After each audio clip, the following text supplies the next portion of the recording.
को जय मसीह की। मैं प्रभु का धन्यवाद करना चाहता हूँ आज के दिन के लिए। आज प्रभु हमें एकत्रित किया है उनके वचन को सुनने के लिए।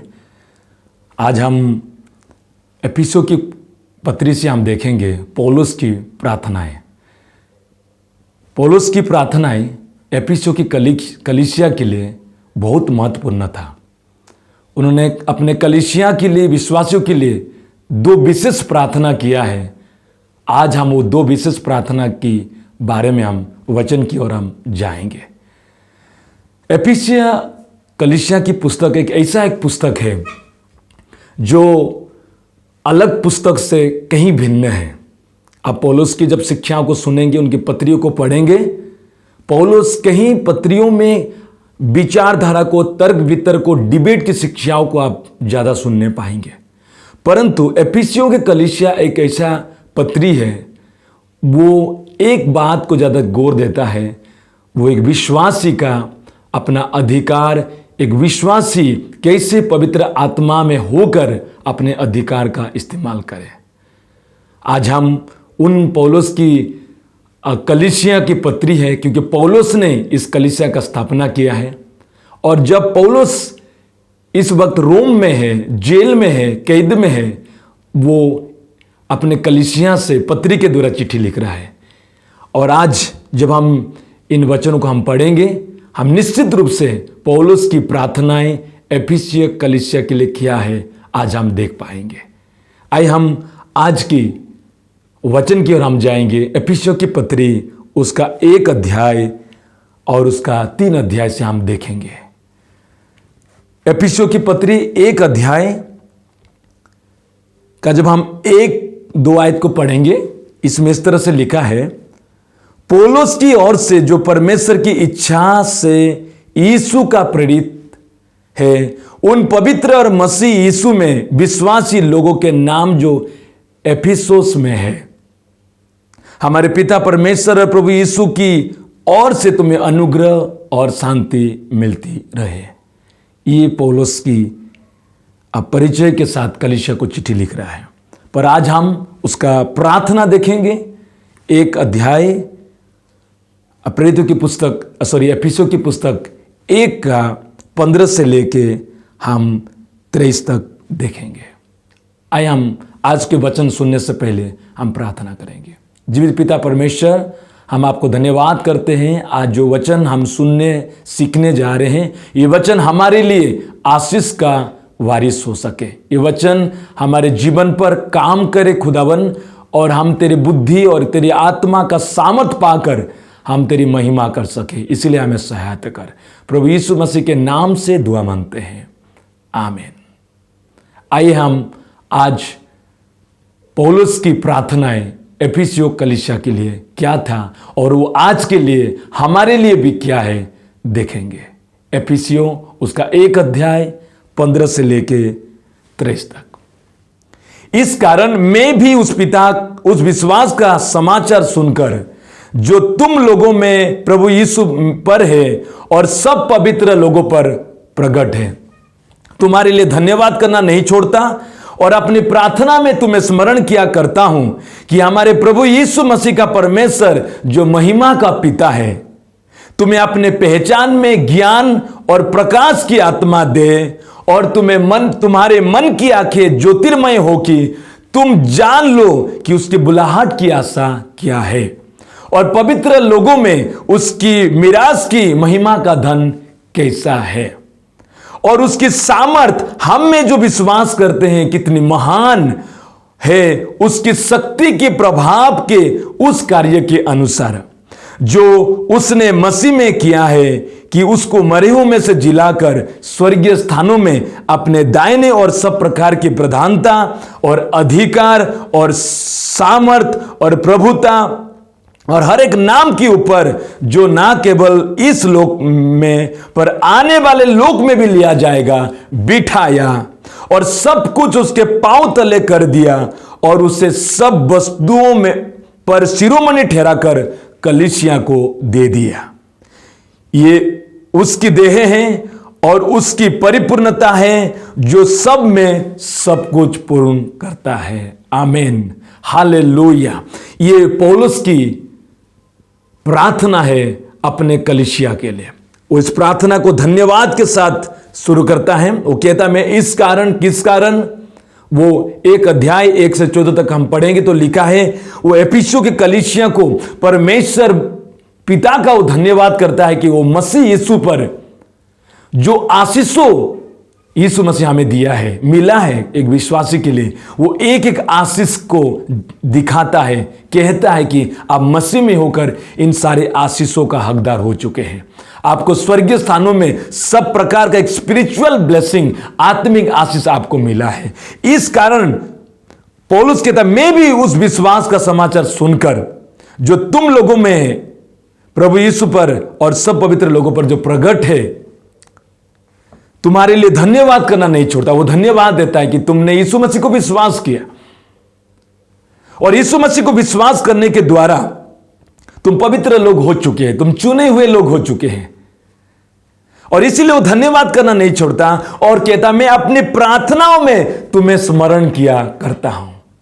पौलुस अपने विश्वासियों के लिए प्रार्थना करता है और अपने विश्वासियों के लिए अपने प्रार्थना में वो कुछ चीजों को स्मरण करता है, वो प्रार्थना करता है। वो प्रार्थना आज महत्वपूर्ण है। पौलुस की एफिसियों की कलीसिया के लिए विशेष खास प्रार्थना है और वो कलीसिया के लिए कर रहा है। मेरे प्रियो, जब आप इन वचन को सुनने जा रहे हैं, एफिसियों कलीसिया के लिए जो प्रार्थना पौलुस ने किया है, वो वचन आज भी, वो प्रार्थना आज भी इतना प्रभावशाली है, आज भी इतना सामर्थ्य है कि आज ये प्रार्थना हर एक विश्वासी करना चाहिए। हर एक पासवान के लिए भी जरूरी है, हर एक सेवादार के लिए जरूरी है। क्या है वो प्रार्थना जो इतना महत्वपूर्ण है, आज हम देखेंगे। वो पहला प्रार्थना शुरू करता है कि हमारे प्रभु यीशु मसीह का परमेश्वर जो महिमा का पिता है, तुम्हें अपनी पहचान में ज्ञान और प्रकाश की आत्मा दे। आमीन, हालेलुया। आप पौलुस के 6 प्रकार की प्रार्थना को उसकी पहला पत्रिका आप 16 से देख पाएंगे। कलीसिया के लिए विशेष 6 प्रार्थना किया है, उन्होंने किया है। और वो सबसे पहले प्रार्थना है कि वो परमेश्वर पिता जो महिमा का पिता है, तुम्हें अपनी पहचान में ज्ञान की आत्मा तुम्हें दे। हालेलुया। तुम्हें बुद्धि की आत्मा देने के लिए प्रार्थना करता है। उसका मतलब हर एक विश्वासी के लिए, हर एक सेवकाई करने वाले लोगों के लिए परमेश्वर का बुद्धि और ज्ञान का आत्मा में बहुत जरूरी है। जब कभी आपको बुद्धि और ज्ञान, ईश्वरीय बुद्धि और ज्ञान नहीं मिलेगा, आप एक प्रभावशाली विश्वासी बन नहीं पाएंगे, आप एक चमकदार विश्वासी नहीं बन पाएंगे, आपका सेवा में एक सामर्थ्य सेवा नहीं हो पाएगा। क्योंकि वचन में लिखा है ईश्वरीय काम करने के लिए हमें ईश्वरीय सामर्थ्य, इसलिए हमें बुद्धि और हमें ज्ञान का बहुत आवश्यकता है। आज इस वचन में लिखा है पौलुस की प्रार्थना में कि प्रभु तुम्हें अपनी पहचान में ज्ञान देने के लिए प्रार्थना करता है। हमें बुद्धि की आवश्यकता है मेरे प्रियो, हमें बुद्धि की आवश्यकता है और वो बुद्धि की आत्मा के मांग हमें करना है। जब आपको ईश्वरीय बुद्धि मिलेगा, आप बहुत कुछ कर पाएंगे। जब ईश्वरीय बुद्धि आएगा, आपके ऊपर एक ईश्वरीय कार्य भी खुल जाएगा, जिसके लिए आपको और प्रभु मुझे बुलाया है। और ये जो बुद्धि की आत्मा है, ये पवित्र आत्मा ही हमें पवित्र यीशु मसीह के नाम से हमें मिलता है। और पौलुस अपने इस प्रार्थना में वो मांग कर रहा है कि अपने विश्वासियों को परमेश्वर की प्रकाशन की आत्मा मिले। आपको प्रकाशन की आत्मा मिलना बहुत जरूरी है। जो प्रकाशन, जो रेवलेशन आपको जब मिलेगा, आप उस ईश्वरीय ज्ञान, ईश्वरीय बुद्धि का प्रकाशन में आप बढ़ेंगे। जो चीज आप देख नहीं सकते थे, वो आप बाइबल में देखना शुरू करेंगे। जो वचन आप समझ नहीं पाते थे, वो वचन आपको समझ में आना शुरू करेंगे। कई लोग वचन तो पढ़ते हैं पर समझ नहीं पाते हैं। जब आप प्रेरितों की पुस्तक में फिलिप्पोस की सेवकाई में देखेंगे, उसमें एक खोजा के बारे में लिखा है। वो ऐसे या नबी की पुस्तक तो पढ़ रहा था पर वो समझ नहीं पा रहा था, क्योंकि उनके पास प्रकाशन की आत्मा नहीं थी। लेकिन फिलिप्पोस के पास प्रकाशन की आत्मा था। उन्होंने उसको वचन को समझा पाया, सिखा पाया कि ऐसे यह पुस्तक आप जो पढ़ रहे हैं उसमें ये यीशु के बारे में, इस तरह के बारे में, उद्धार के बारे में लिखा है।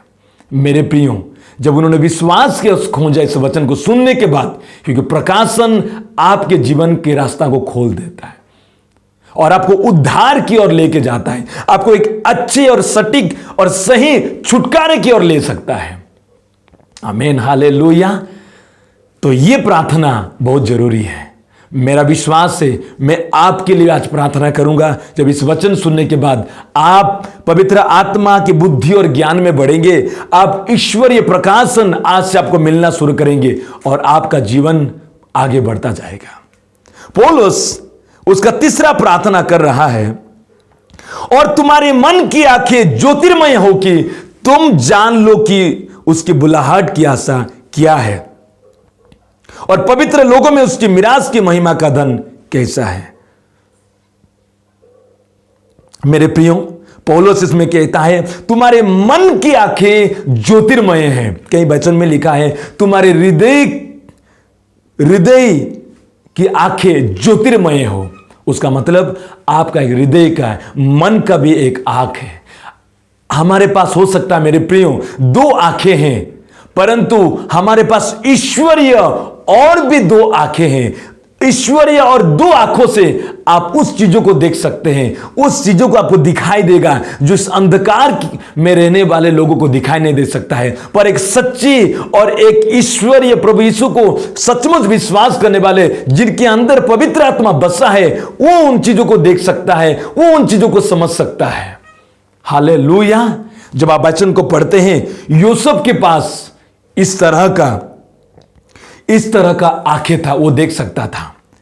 दानियल और उनके 3 मित्रों के पास ईश्वरीय आंख, उनके पास उनके मन की आंखें ज्योतिर्मय था, उन चीजों को देख पाते थे, उन चीजों को समझ पाते थे जो वचन में लिखा है। Hallelujah, hallelujah. मेरे प्रियो, हमें यूसुफ की तरह बुद्धिमान बनना है, हमारी आंखें ज्योतिर्मय होना है, हम उन चीजों को देखना है, उन चीजों को हम समझना है, हमें दूरदर्शी बनना है, हम आगे को, फ्यूचर को हमको देखना है।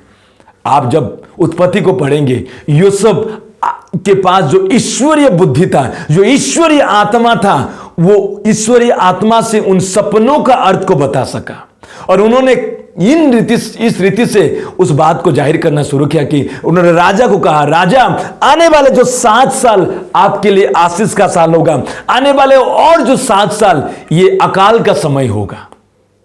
और राजा यूसुफ की बात को सम्मत हो गया और वही करना शुरू किया। और हम अंत में देखते हैं मिस्र में जो अकाल आया, पूरे विश्व में अकाल आया उन दिनों में, पर मिस्र में खाने का भरपूरी था। और ये खाने का भरपूरी कैसे रहा? जब आपके स्पिरिचुअल आइज में आप पाते हैं प्रकाशनों को, आपके आंख ज्योतिर्मय हो जाता है, खुल जाता है और आप उन चीजों को देख सकते हैं, उन बातों को हम समझ सकते हैं, उन वचन की आत्मा को आप गहराई से समझ सकते हैं। और पौलुस कहता है चौथा कि उसकी बुलाहट की आशा क्या है। मेरे प्रियो, हर एक विश्वासी को एक परमेश्वर ने आपको और हमें बुलाया है। आपकी बुलाहट की में एक आशा है। हर एक बिलीवर्स जानना बहुत जरूरी है उनका कॉलिंग क्या है, और उसे कॉलिंग में उसको एक आशा रखना है कि मुझे जिस परमेश्वर ने मुझे बुलाया है वो मुझे आगे भी लेके जाएगा। जिस परमेश्वर ने मुझे बुलाया, उस काम का शुरुआत किया है, वो परमेश्वर मेरे काम का समापन भी कर पाएगा। हालेलुया। और पौलुस वो उसकी अपने प्रार्थना में इस रीति से प्रार्थना करता है, पवित्र लोगों में उसकी मिरास का महिमा का धन है। वो मिरास का महिमा का धन को वो जाहिर करता है। हमने देखे हैं पहले ईश्वरीय बुद्धि और ज्ञान का जरूरत है, इसीलिए वो प्रार्थना कर रहा है। और परमेश्वर की प्रकाशन की आत्मा की प्रार्थना करना है। उनके मन यानी कि हृदय की आंखें की ज्योतिर्मय होने के लिए वो प्रार्थना करता है।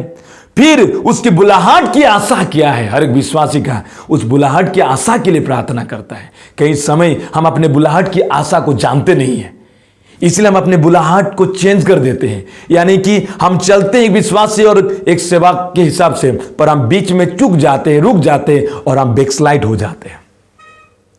और पांचवा चीज में पौलुस कहता है, और पौलुस की प्रार्थना यह था कि पवित्र लोगों में उसकी मिरास की महिमा का धन कैसा है। पवित्र लोगों में उसका मतलब है हर विश्वासी लोगों के ऊपर परमेश्वर की यीशु मसीह का मिरास की महिमा का धन, जो अगर हम देखेंगे एफिसियों 1:7 में लिखा है, हमको उसमें उसके लहू के द्वारा, यीशु का लहू के द्वारा छुटकारा है, जिससे उसने हमें उस प्रिय अर्थात अपराधों की क्षमा और उसके उस अनुग्रह के धन के अनुसार मिला है। तो पौलुस अपने कलीसिया एफिसियों के लिए प्रार्थना कर रहा है कि परमेश्वर की महिमा का धन वो कैसा है, कलीसिया जान सके। और हम अंत में देखेंगे पौलुस का पहला प्रार्थना, जो पहला अध्याय में जो प्रार्थना किया उसका 6वां बात देखेंगे। पौलुस किस विषय के लिए प्रार्थना कर रहा है। 19 में लिखा है, और उसकी सामर्थ हम में जो विश्वास करते हैं कितनी महान है, उसकी शक्ति के प्रभाव की उस कार्य के अनुसार। उसका मतलब उसकी सामर्थ जो हम में काम करती है, जो विश्वासी में काम करती है, जो विश्वास करने वालों में काम करती है, और वो सामर्थ को जानना जरूरी है। तो पौलुस प्रार्थना कर रहा है कि उसकी जो सामर्थ, परमेश्वर पवित्र आत्मा को जो सामर्थ किया है शैतान और पाप के ऊपर विजय होने के लिए, मसीह का प्रभावशाली गवाही बनने के लिए और पूर्ण उद्धार तक पहुंचने के लिए परमेश्वर की सामर्थ है। पौलुस अपने कलीसिया के लिए प्रार्थना कर रहा है, परमेश्वर इस कलीसिया को आप पाप से, शैतान से विजय देने की शक्ति दीजिए। परमेश्वर ये कलीसिया एक गवाही देने वाला कलीसिया बने। परमेश्वर ये कलीसिया पूर्ण छुटकारा को प्राप्त करने के लिए तेरी सामर्थ का जरूरत है, और मैं मांग रहा हूं प्रभु इस कलीसिया को आप दीजिए।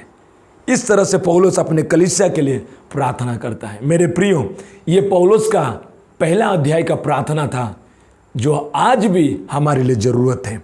हम पौलुस का इस प्रार्थना को जब देख रहे हैं मेरे प्रियो, और वचन भी हमें यही सिखाती है कि प्रार्थना करो ताकि तुम परीक्षा में ना पड़ो। एफिसियों के लिए पौलुस की प्रार्थना प्रत्येक मसीह विश्वासी के लिए परमेश्वर का सर्वोच्च इच्छा है। वो प्रार्थना करता है कि पवित्र आत्मा उनके अंदर बहुतायत से कार्य करे, कि पवित्र आत्मा के द्वारा या पवित्र आत्मा का ये बहुतायत का माप विश्वासी को लिए इसीलिए दिया गया कि ज्ञान, प्रकाशन और बुद्धि मिले, जिससे वे परमेश्वर की वर्तमान और भविष्य उद्धार के लक्ष्य को समझ सके, और पवित्र आत्मा की शक्ति के प्रभाव को वे अपने जीवन में अनुभव कर पाए। ये पौलुस की पहला प्रार्थना था। मेरे प्रियो, हमें आज अपने कलीसिया के लिए व्यक्तिगत भी इस प्रार्थना में लगातार करना चाहिए, ताकि हम एफिसियों की कलीसिया की तरह हम भी बुद्धि और प्रकाशन की आत्मा में और ईश्वरीय सामर्थ्य में हम लगातार बढ़े और उनकी महिमा करें। अब हम दूसरे एफिसियों की कलीसिया के लिए पौलुस का प्रार्थना हम देखेंगे, जो 3 अध्याय में लिखा है। एफिसियों की पत्री उसका 3 अध्याय हम 14 से लेकर 19 तक पढ़ेंगे। ये पौलुस का एफिसियों के लिए, कलीसिया के लिए जो प्रेयर किया है, ये दूसरा प्रार्थना है। मैं इस कारण उस पिता के सामने घुटना टिकता हूं, जिससे स्वर्ग और पृथ्वी पर हर एक घराने का नाम रखा जाता है, कि वो अपने महिमा के धन के अनुसार तुम्हें ये दान दे कि तुम उसकी आत्मा से अपने भीतरी मनुष्यत्व में सामर्थ पाकर बलवंत होते जाओ, और विश्वास के द्वारा मसीह तुम्हारे हृदय में बसे, कि तुम प्रेम में जड़ पकड़कर और नेप डालकर सब पवित्र लोगों के साथ भली भांति समझने की शक्ति पाओ, कि उसकी चौड़ाई और लंबाई और ऊंचाई और गहराई कितनी है, और मसीह के उस प्रेम को जान सको जो ज्ञान से परे है, कि तुम परमेश्वर की सारी भरपूरी तक परिपूर्ण हो जाओ। अब जो ऐसा सामर्थ्य है कि हमारा विनती और समझ से कहीं अधिक काम कर सकता है, उस सामर्थ्य के अनुसार जो हम में कार्य करता है। मेरे प्रियो, ये पौलुस का दूसरा प्रार्थना अपने कलीसिया एफिसियों के लिए वो प्रार्थना कर रहा है। इस प्रार्थना में पौलुस, हमें मालूम है वो जेल में है, रोम में, और अपने कलीसिया के लिए प्रार्थना कर रहा है। लिखा, मैं इस कारण उस पिता के सामने घुटना टेकता हूं जिससे स्वर्ग और पृथ्वी पर हर एक घराने का नाम रखा जाता है। और उस प्रार्थना में इस तरह से कर रहा है, वो अपने महिमा के धन के अनुसार तुम्हें ये दान दे। हमें आत्मा का दान चाहिए कि तुम उसके आत्मा से अपने भीतरी मनुष्यत्व की सामर्थ पाकर बलवंत होते जाओ। अगर आप पौलुस की पहला प्रार्थना, उसका पहला अध्याय आप देखेंगे, पौलुस अपने कलीसिया के लिए वो प्रार्थना कर रहा है, उसका 16 से लेके आप 20 तक, तो वो पहला प्रार्थना और दूसरा प्रार्थना लगभग ये काफ़ी समान है। लेकिन कुछ बात इसे है जो हम दूसरे प्रार्थना हमें लगातार करने के लिए जरूरी है। वो प्रार्थना करता है कि अपने महिमा के धन के अनुसार तुम्हें ये दान दे, परमेश्वर तुम्हें ये दान दे कि तुम उसकी आत्मा, यानी कि पवित्र आत्मा में अपने भीतरी मनुष्यत्व में सामर्थ पाकर बलवंत होते जाओ। हमें मालूम है एफिसियों कलीसिया के लिए पवित्र आत्मा उन्हें दिया गया था, उन्हें बैना के रूप से छपा गया था, दिया गया था, लेकिन वे पवित्र आत्मा से निरंतर भरपूरी होने के लिए इस वचन में लिखा है। इसीलिए वो प्रार्थना करता है कि तुम उसके आत्मा से अपने भीतरी मनुष्यत्व में सामर्थ पाकर बलवंत होते जाओ। मेरे प्रियो, ये पौलुस का प्रार्थना है जो भीतरी मनुष्यत्व में सामर्थ पाना है, यानी कि ये इनर मैन के बारे में लिखा है, एक अंदरूनी आत्मा के बारे में लिखा है जो आपको बेहद जरूरी है। आत्मा के द्वारा भीतरी मनुष्यत्व बलवंत होने का मतलब है हमारी भावनाओं, सोच विचार और लक्ष्यों को अधिक से अधिक प्रभाव और निर्देश के अधीन करना, जिससे पवित्र आत्मा अपने सामर्थ हमारे द्वारा बहुतायत से व्यक्त करे। मेरे प्रियो, पवित्र आत्मा हमारे भीतरित्व में सामर्थ पाना चाहिए ताकि हम बलवंत होते जाए और हम मसीह की गवाही हो सके। हालेलुया। और आगे को पौलुस प्रार्थना कर रहा है, 17 में लिखा, और विश्वास के द्वारा मसीह तुम्हारे हृदय में बसे कि तुम प्रेम में जड़ पकड़कर नींव डालकर, उसका मतलब जो भूमि है विश्वास के द्वारा, उसका मतलब विश्वास जो भूमि है जिस पर हम बढ़ना है, तथा वही नींव है जिस पर हम निर्माण करना चाहिए। इसलिए पौलुस अपने विश्वासी के लिए प्रार्थना कर रहा है। मेरे प्रिय, हमें विश्वास जो एक भूमि है, एक विश्वास की भूमि पर हमें बढ़ना चाहिए, और ये वो नदी है जिस पर हम अपना नींव का हमें निर्माण करना चाहिए। इसलिए हमें लगातार इस प्रार्थना को बनाए रखना, प्रत्येक जीवन दिन हमें इसे प्रार्थना करना चाहिए। और आगे पौलुस अपने कलीसिया के लिए प्रार्थना मांग कर रहा है, सब पवित्र लोगों के साथ भली भांति समझने की शक्ति पाओ। मेरे प्रियो, ये बहुत जरूरी है आज के दिन में, मसीह में हमें परमेश्वर का समझ को बहुत जरूरी है। जब आपको समझ में आएगा तब आपका व्यवहार बदल जाएगा, आपका स्वभाव बदल जाएगा। कहीं लोग परमेश्वर को पास आते हैं, मसीह यीशु में आते हैं, परंतु उनके जीवन अभी भी उनमें ऐसी शक्ति नहीं है जो लोगों को समझने के साथ व्यवहार करे। इसलिए आप ये प्रार्थना अपने जीवन पर रोज करना चाहिए, प्रभु मुझे पवित्र लोगों के साथ भली भांति समझने के लिए मुझे शक्ति दीजिए। आपको समझने का सामर्थ्य चाहिए, एक बुद्धि भी है, अंडरस्टैंडिंग भी चाहिए, जिससे आप परमेश्वर की चौड़ाई, लंबाई, ऊंचाई और गहराई आप समझ पाएंगे। और आगे को पौलुस प्रार्थना करता है, मसीह के उस प्रेम को जान सको जो ज्ञान से परे है, यानी कि हम यीशु मसीह के प्रेम को जानना है। कई बार हम मसीह के प्रेम को नहीं जानते हैं, उन्होंने हमारे लिए क्या किया, हमारे लिए कितने दुख कष्ट सहा है, हमारे लिए अपना प्राण दिया है, इतना प्रेम करके हमें परमेश्वर का संतान होने का अधिकार दिया है। तो यीशु मसीह को, प्रेम को जाना। जब आप प्रेम को जानेंगे आप पाप से दूर रहेंगे। तो प्रेम आपको जानना चाहिए, ईश्वरीय प्रेम, मसीह की प्रेम आप जितना जानेंगे उतना आप पाप रहित जीवन जिएंगे। वचन में लिखा है जिसका ज़्यादा पाप क्षमा किया गया है वो ज़्यादा प्रेम करेगा। क्या आपका ज़्यादा पाप क्षमा यीशु मसीह ने किया है? यस, हाँ, उन्होंने आपका पाप को, पूरे पापों को, सारे पापों को उन्होंने क्षमा किया है। तो आपको भी पूरे मन से उससे प्रेम करना है। हमें इसीलिए वचन में लिखा है, जब हम पत्रियां पढ़ते हैं योना की, उसमें लिखा है कि उसने हमसे पहले प्रेम किया है, इसलिए हम उसे प्रेम करना है। ये तब आप जान पाएंगे जब आप परमेश्वर की समझ शक्ति को पाएंगे, तब आप भी परमेश्वर से प्रेम करेंगे और आप पवित्र लोगों के साथ आप भली बात उन्हें समझेंगे, अब आप उनके साथ एक अच्छा समझौता जीवन जिएंगे। और पौलुस लास्ट लाइन पर इस तरह से प्रार्थना कर और लिखा है, और तुम परमेश्वर की सारी भरपूरी तक परिपूर्ण हो जाओ। आपको ईश्वरीय भरपूरी चाहिए, और जब आप ईश्वरीय भरपूरी आप समझ में आएंगे, अब आपका जीवन सचमुच बदल जाएगा। एक परिपूर्ण जीवन चाहिए कि तुम परमेश्वर की सारी भरपूरी तक परिपूर्ण हो जाओ। पौलुस प्रार्थना करता है कि मेरे विश्वासी एफिसियों की कलीसिया परमेश्वर की सारी भरपूरी जो यीशु मसीह में हमें दिया है, हमें परिपूर्ण रहना चाहिए।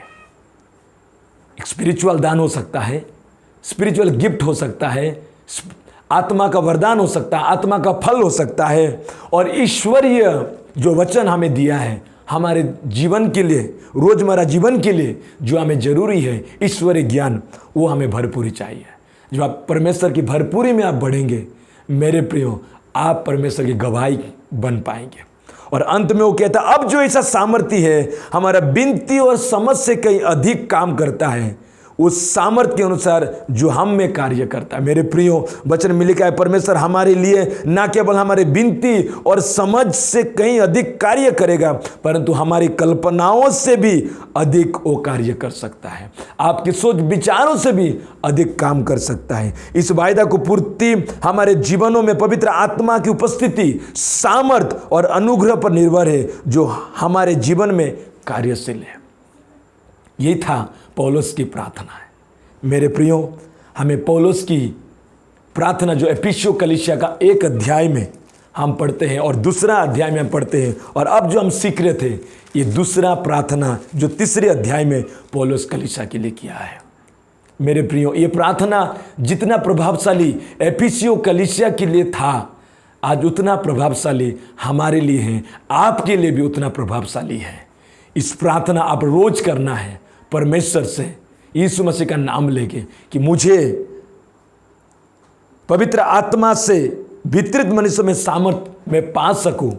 आप प्रार्थना करना है कि मैं विश्वास जो भूमि है जिस पर मुझे बढ़ना चाहिए, उसमें मैं नींव, वो जो नींव है जिस पर हमें निर्माण करना चाहिए, मैं कर सकूं, और मैं परमेश्वर की प्रेम में जड़ पकड़कर चल सकूं, और मैं पवित्र लोगों के साथ भली भांति समझ सकूं, और मैं मसीह का प्रेम को जान सकूं जो परमेश्वर की सारी भरपूरी और परिपूर्ण है, और मैं इतना सामर्थ्य परमेश्वर जो मेरे लिए करेगा कि मेरी विनती और समझ से कहीं अधिक काम कर सकता है, ये मैं जान सकूं, परमेश्वर मेरे लिए काम कर सके। ये प्रार्थना दूसरा पौलुस का अपने कलीसिया के लिए था। मेरे प्रियो, जब आप इस वचन को सुन रहे हैं, आप निश्चित रूप से आप सामर्थ्य होने जा रहे हैं। हम वचन में पढ़ते हैं, होशे पुस्तक उसका 4:6 में, मेरे प्रजा मेरे ज्ञान की नहीं जानने के कारण वे विनाश और नाश हो जाते हैं। उसका मतलब आप परमेश्वरीय समझ को आप नहीं जानेंगे, ज्ञान को नहीं प्राप्त करेंगे, आप और हम नाश हो सकते हैं। पर जब आप इस प्रार्थना रोज करेंगे, प्रभु मुझे समझने की शक्ति दीजिए, तो परमेश्वर आपको समझने का ज्ञान देगा। योना में लिखा है, अगर तुम सत्यों को जानोगे, 8:32 में, वो सत्य तुम्हें स्वतंत्र करेगा, तुम्हें आजाद करेगा। वो सत्य परमेश्वर का वचन है, वो सत्य प्रभु यीशु मसीह है। और इस वचन में जो लिखा है, एफिसियों के लिए पौलुस की प्रार्थना मसीह में प्रत्येक विश्वासी के लिए परमेश्वर की सर्वोच्च इच्छा है। वो प्रार्थना करता है कि पवित्र आत्मा उसके अंदर बहुतायत से कार्य करे। पवित्र आत्मा का बहुतायत का माप विश्वासियों के लिए इसीलिए दिया गया कि वे ज्ञान, प्रकाशन और बुद्धि मिले, जिससे वे परमेश्वर के वर्तमान और भविष्य की उद्धार के लक्ष्य को समझ सके और पवित्र आत्मा की शक्ति के प्रभाव को वे अपने जीवन में अनुभव कर सके। मेरे प्रियो, हमें यदि भी हम जब देखते हैं एफिसियों में, वे पवित्र आत्मा उन्हें तो मिराज के बहिना के लिए दिया गया था, यानी कि पवित्र आत्मा का छाप तो उन्हें लगी थी, लेकिन वे अब तक पवित्र आत्मा की भरपूरी को प्राप्त नहीं किए थे। इसलिए पौलुस प्रार्थना करता है कि मेरे विश्वासी पवित्र आत्मा की भरपूरी को प्राप्त करें। क्या आप पवित्र आत्मा की भरपूरी में प्राप्त करना चाहते हैं तो आप रोज एफिसियों की 2 प्रार्थना आपको प्रतिदिन करना चाहिए। मैं एक परमेश्वर के दास के बारे में जानता हूँ जो अपने परिवार के रिश्तेदारों के लिए बहुत जरूरी है, ईश्वरीय चंगाई का उन्हें बहुत जरूरी था।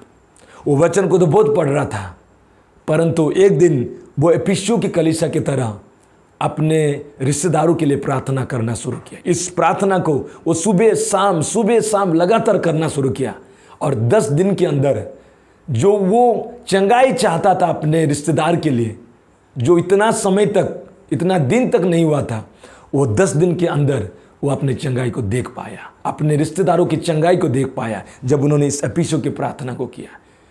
तो इतना ही प्रभावशाली ये प्रार्थना आज भी है मेरे प्रियो। जब आप इस प्रार्थना को लगातार करेंगे, आपको कैसे प्रार्थना करना है मैं आपको बताना चाहता हूँ। ये प्रार्थना जहाँ पौलुस एफिसियों 1 का जब आप उसका 16 से पढ़ते हैं 20 तक, पौलुस जहाँ कहीं भी इसमें वो कहता है तुम बोल के लिखा है, उसमें आप अपना नाम का इस्तेमाल करना। अब आप मैं बोल के, मुझे बोल के आप इस्तेमाल करना। इससे अच्छा रहेगा कि आप अपना नाम का इस्तेमाल करके पढ़ना है। पौलुस किस तरह से प्रार्थना करता है मैं उदाहरण के लिए कहना चाहता हूं कि हमारे प्रभु यीशु मसीह का परमेश्वर जो महिमा के पिता है, तुम्हें अपने पहचान में ज्ञान और प्रकाश की आत्मा दे। इस स्थान पर आप प्रार्थना करना है कि मुझे अपने पहचान में ज्ञान और प्रकाश की आत्मा दे और मेरे मन की आंखें ज्योतिर्मय हो कि मैं जान लूं कि उसकी बुलाहट की आशा क्या है और पवित्र लोगों में उसकी महिमा की मिरास की महिमा के धन कैसा है। और आप इस तरह से जहां तुम्हें लिखा है वहां पर मुझे इस तरह से आप इस्तेमाल करके प्रार्थना करना है। ये 2 प्रार्थना है, एफिसियों 1 अध्याय और एफिसियों 3 अध्याय है। मेरे प्रियो, इस प्रार्थना को आप रोज करेंगे तब आप ईश्वरीय बुद्धि आपको मिलेगा, ईश्वरीय प्रकाशन आपको मिलेगी, क्योंकि प्रकाशन का आत्मा, क्योंकि पवित्र आत्मा एफिसियों में आप जहां पढ़ेंगे बिल्कुल पवित्र आत्मा का कार्य इसमें लिखा है। पौलुस पवित्र आत्मा का सामर्थ्य कार्य, अभिषेक प्रार्थना है इस स्थान पर करता है। एक अभिषिक्त प्रार्थना, पौलुस की अभिषिक्त प्रार्थना, ये 2 है जो 1 अध्याय में और 3 अध्याय में लगभग बराबर है ही है। तो भी पौलुस कहता है कि आप उसकी आत्मा के सामर्थ्य में भरपूर हो जा। मेरे प्रियो, अगर आप चाहते हैं कि आप सचमुच आपको ईश्वरीय बुद्धि चाहिए, ईश्वरीय ज्ञान चाहिए, तो आप रोज इसे प्रार्थना करना चाहिए। आपको प्रकाशन नहीं मिल रहा है, आप वचन को समझ नहीं पा रहे हैं, पढ़ते तो हैं, वचन तो सुनते हैं पर समझ नहीं पाते हैं, तो ये आपके लिए खुशखबरी है कि आपको ईश्वरीय बुद्धि, ज्ञान और परमेश्वर की प्रकाशन की आत्मा का बहुत जरूरी है। आप इसे प्रार्थना करना है। प्रभु आपको, जब आप इस प्रार्थना को लगातार करेंगे, पवित्र आत्मा आपको सामर्थ्य देगा। जो यूसुफ के पास बुद्धि का आत्मा था, ज्ञान का आत्मा था, दानियल के पास समझने का आत्मा था, प्रवीणता का आत्मा था, वो आत्मा आपको भी प्रभु देगा। दानियल और यूसुफ के जीवन को आप जब देखेंगे, पौलुस के पास भी जो प्रकाशन की आत्मा था वो अद्भुत और प्रभावशाली बुद्धि और ज्ञान की आत्मा था। अगर आपको इस तरह का ज्ञान का आत्मा, बुद्धि का, प्रकाशन का आत्मा था जो दानियल के पास था, इसलिए दानियल समझ गया हमें कौन सा भोजन खाना चाहिए, कौन सा भोजन नहीं खाना चाहिए। वे अपने आप को अलग किया क्योंकि उनके अंदर ईश्वरीय बुद्धि था, ईश्वरीय समझ था। अगर हमें ईश्वरीय समझ और बुद्धि का इन दिनों में हमें बहुत ज़रूरी है, ताकि हम इसे प्राप्त करें और हम एक प्रभावशाली मसीह और परमेश्वर की बेटा बेटी बने और इस धरती पर उनकी गवाही दे सके। परमेश्वर आप सबको आज के वचन के द्वारा आप लोग को आशीष करें। God bless you. मैं आपके लिए प्रार्थना करना चाहता हूँ। अपने आंखों को बंद कीजिए। प्रभु इस वचन के द्वारा आप लोग को आशीष करें। पिता परमेश्वर, मैं प्रभु यीशु मसीह के नाम से प्रार्थना करता हूँ, जिस तरह से पौलुस एफिसों के कलीसिया के लिए प्रार्थना किया कि वो कलीसिया परमेश्वर तेरी बुद्धि, ज्ञान और प्रकाशन की आत्मा को प्राप्त करे, पवित्र आत्मा की इस भरपूरी को प्राप्त करे, विश्वास में बढ़ते जाए, प्रेम में जड़ पकड़े और भीतरी मनुष्यत्व में बलवान होते जाए और तुझे जान सके खुदावन। मैं प्रार्थना करता हूं आज जितने लोग इस आवाज को सुन रहे हैं, देख रहे हैं, प्रत्येक को हे पिता परमेश्वर प्रभु यीशु मसीह के नाम से पवित्र आत्मा का समझ, ज्ञान, भरपूरी यीशु के नाम से उन्हें दीजिए।